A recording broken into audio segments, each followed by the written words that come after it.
Okay, what's up sa inyo mga kasinso? After mga ilang buwan na, ito kasama ko na naman si paring Jomar. So, ikot na naman kami. so, unang taon, actually unang taon pero March ka agad eh. So, akit tayo ng bundok sa Mangkulag, kasama to. So, ito talaga first timer talaga. So, ako, pangatlong beses na yun.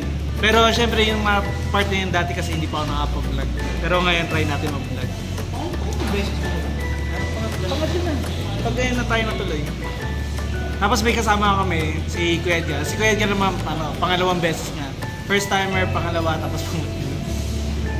Anyway, pero gusto ko lang kasi doon, ito naman March. So mas maganda yung ano niya, yung Sea of Clouds niya. So bala na next year kung aakyat ulit, doon naman tayo sa may yellow naman. Pero ngayon kasi ang habol naman namin is Sea of Clouds. Yung maganda yung ano niya, maganda yung smooth yung clouds niya. Ewan mo naman tayo. Next year tayo. Oh, sige. Magaya tayo. Parang yung ginawa, pwede. Yung parang ginawa namin ni Norby, nagaya sila, iniyaya nila. Ganun tayo, magaya tayo. Siya. So mamaya-maya, time check, 10:30. Ang kitaan namin is 11:30 pa. Siyempre, maaga muna kami para... Alas 12 daw yan. Anyway, time muna tayo. Alright! So, nandito na ngayon tayo sa waiting time. At wala pa yung mga van, o yung sundo sa amin. Tatlo pala kami nandito, wala pa yung mga iba namin mga kasamahan. Anyway, ayan, si Kuya Edgar, Jomar. Yung iba na, yung mga iba, makikilala na natin yung mamaya doon. Anyway, antay-antay ulit, pero time check, 11:30. Wala pa rin.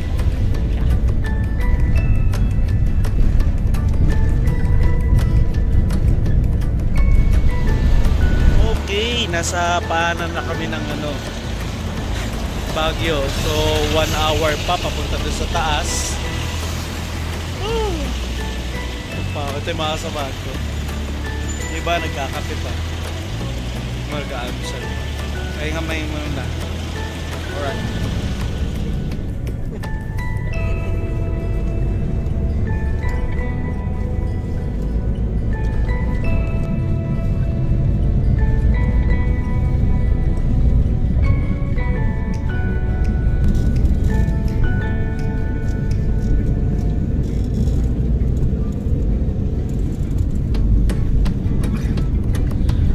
Okay, nandito na tayo ngayon sa pinaka-DNR. Dami bago dito. Ito, yung nasa likod dati, tindahan lang yan. Ngayon may second floor na. Kasi yan, dami bago dito. After 8 years, na huling akit ko dito sa Mangkulag. Sa Mangkulag. Grabe.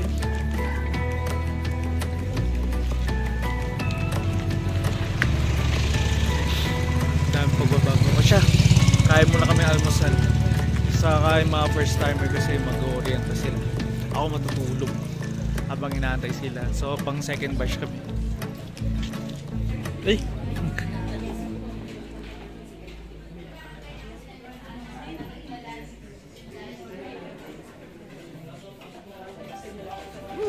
Tatapos lang medical. Normal naman. Buti. So, kakain na muna kami. Anong tawag din sa babalik? Saan tayo? Tayo lugaw. Siya. Sisila yun. Eh, kape. Kulag coffee. Siya.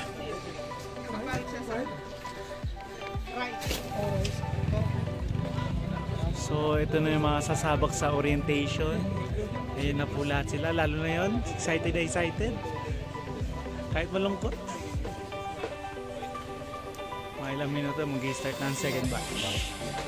Alright, so mag-i-start na sila sa orientation. At kasama pa rin ako para mabigyan ko sila. Pa rin, dami. So sa second batch pa lang ito, dami ng tao. Ito, front camera ko.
So, tapos na rin yung sa orientation. Hanapin na namin yung van. Pero hindi ko lang alam kung nandiyan na ba yung van. May kailangan ko talaga mag-charge na. Dahil palubot na yung nakot cellphone ko. Ay, hindi pa to. Shit. Kailangan ko mag-charge. O siya. Tapos na naman sa orientation eh. Diretso naman kami sa Transya. Later na lang.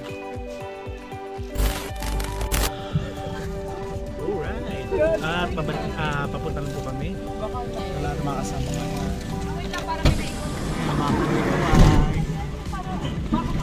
So ito pa yung makasama natin sa harapan pa. Wait down.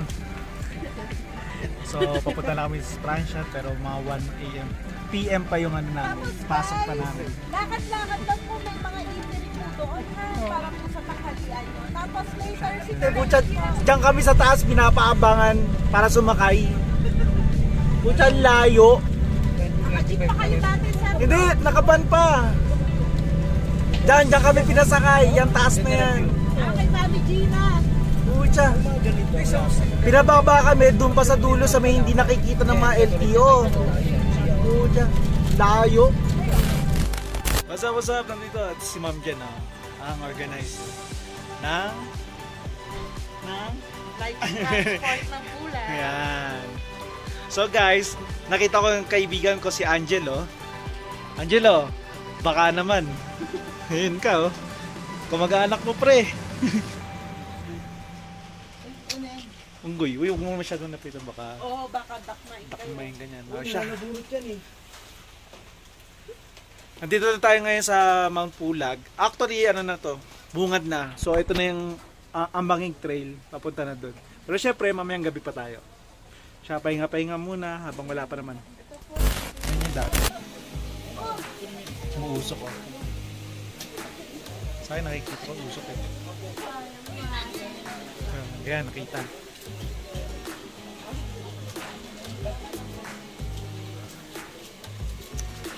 Kain na. Ang mga saman.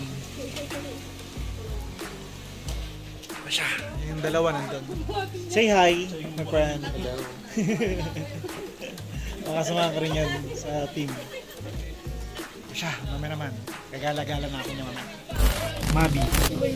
Mami, teach your daddy. Tanghalian noodles, grabe. Sarap. Grabe, at the moment, ang lamig. Nabasa na kami. Ito pa oh. Nilalamig yan eh.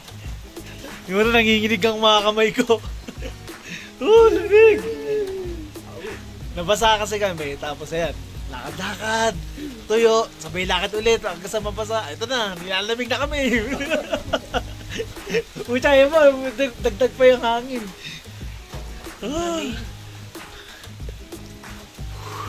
Nananig ka ba? Sabi.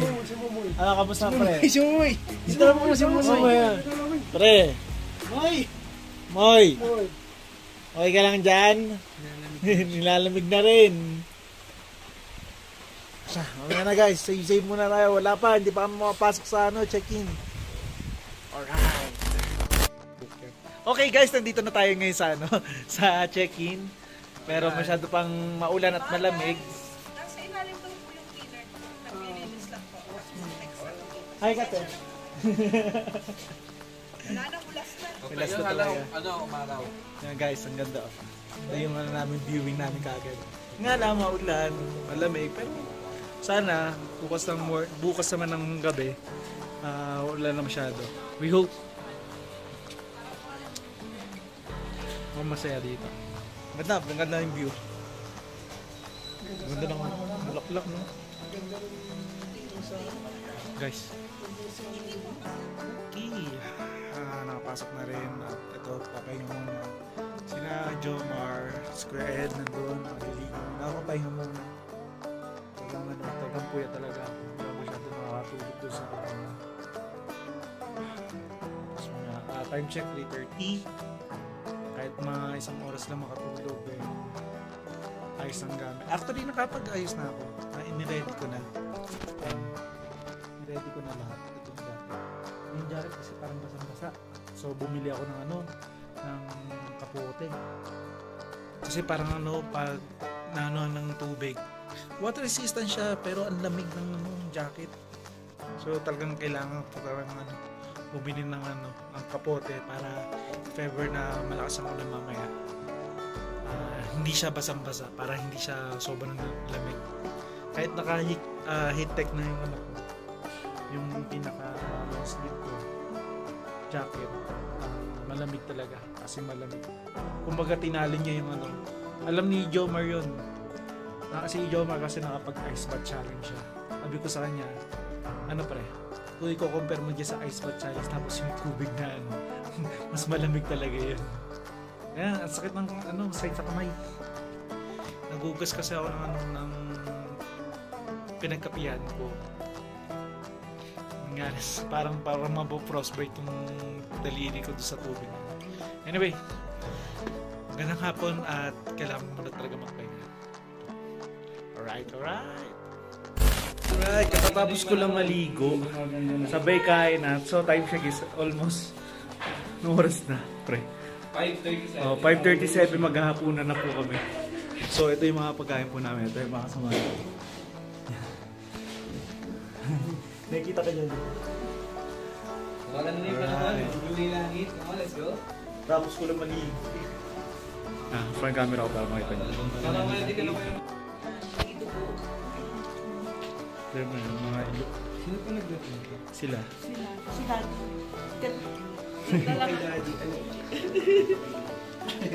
Okay lang yan, para tayong pamilya dito. Hindi ako linggo sa bahay. Oo naman inyo yan. Sir, kain ako.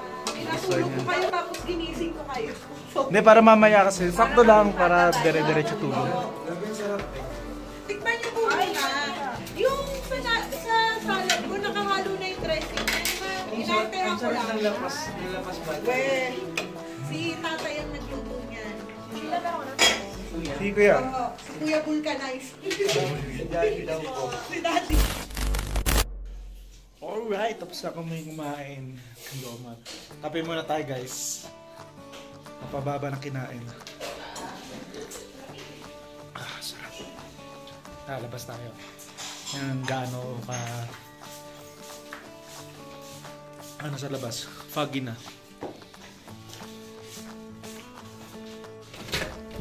Ay, dito hindi pa pala foggy, pero malamig. Maambon-ambon pa.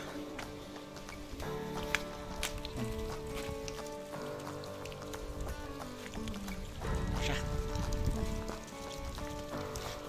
Tapos muna tayo sa loob. Mabasa. Yan sila.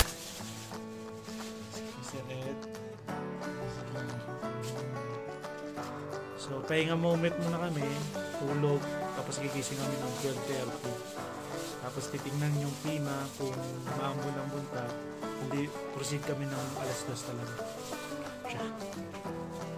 Good night. Okay, good morning po sa inyo lahat. So, time check is 12:15. Tingnan po ako kasama.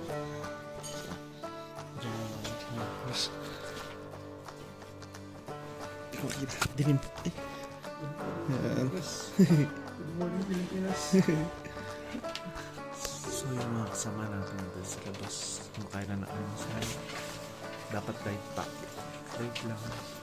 Para medyo tanap sila.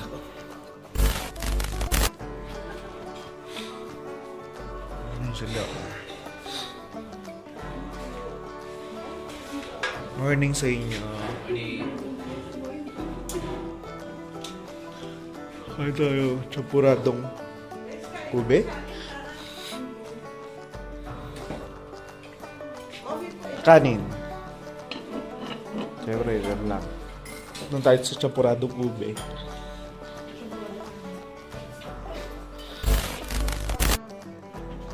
Alright, magandang umaga. At ito na, kasi fully set up na kami.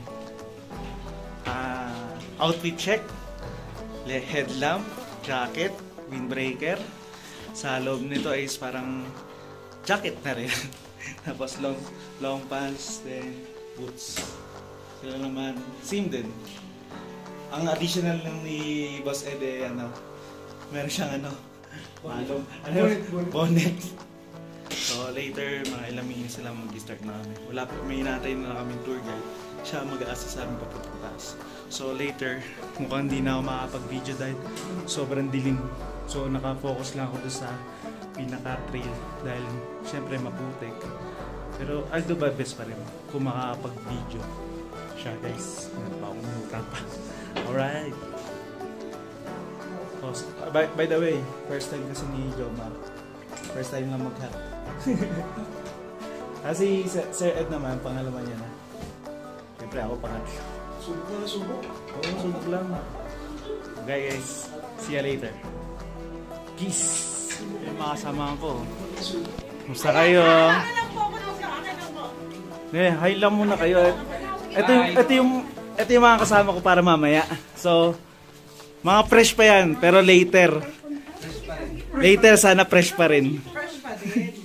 Later, ano pa rin? Okay. Picture.